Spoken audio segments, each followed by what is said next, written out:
Assalamu alaikum wa rahmatullahi wa barakatuhu. Thank you so much for taking the time to watch this course on how to recite correctly the ayah of Salawat from Surah Al-Ahzab. Okay, so in this lesson we're going to learn something called a mad, which is induced due to a hamza being present. So this is also known as an unnatural mad because it happens because of the hamza being present.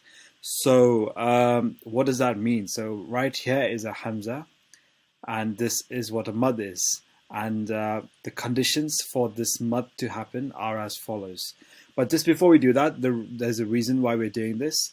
And a quick reminder, if you haven't seen the intro video, we said that this verse has a lot of complex tajweed rules which need to be pieced together.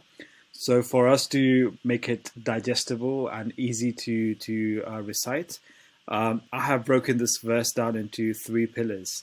Those three pillars are essentially how long to stretch certain words, and then looking at the heavy and the light letters, rather than words. Sorry. So yeah, this is why we're looking at the mud due to the hamza in this particular lecture, because it covers this pillar of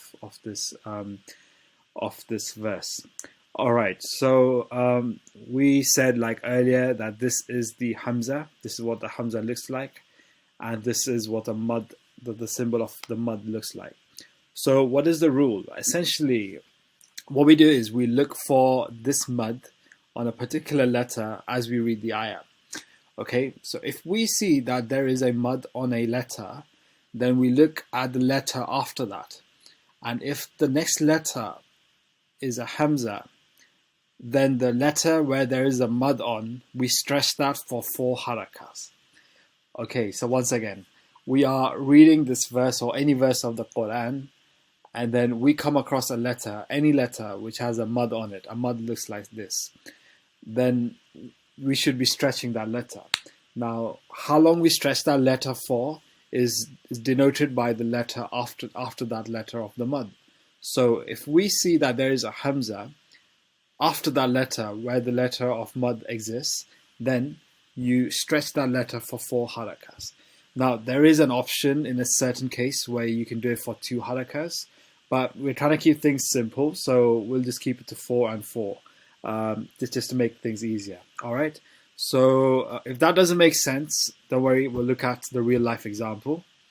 So this is the ayah that we're looking at from Surah Al-Ahzab. And I would encourage you to pause this video right here.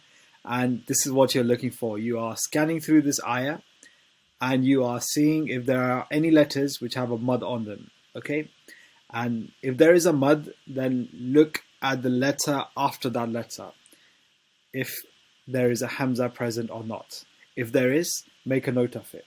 So yeah, pause the video, look for these kind of letters, and unpause it when you're done so that we can compare the results. Okay, I hope you took the time to scan through this ayah and look out for letters with mud on them and hamza after that. So let's see what I've got.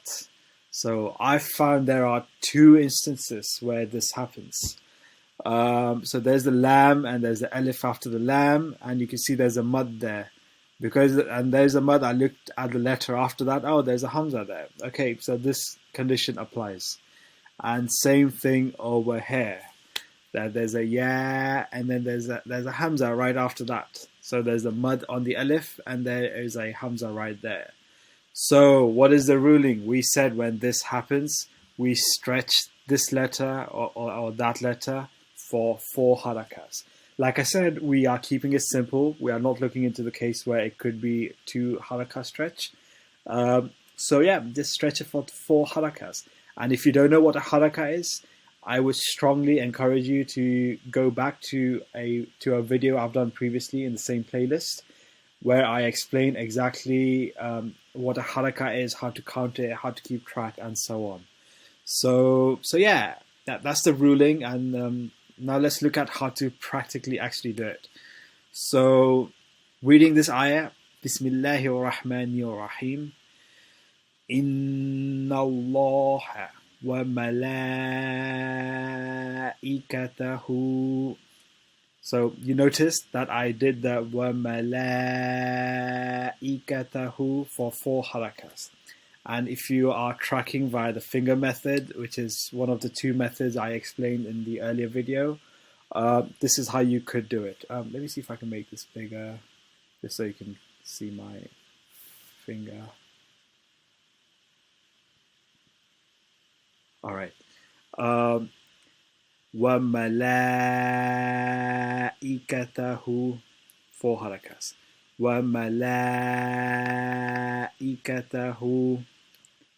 And the same goes over here as well. We are scanning through this ayah.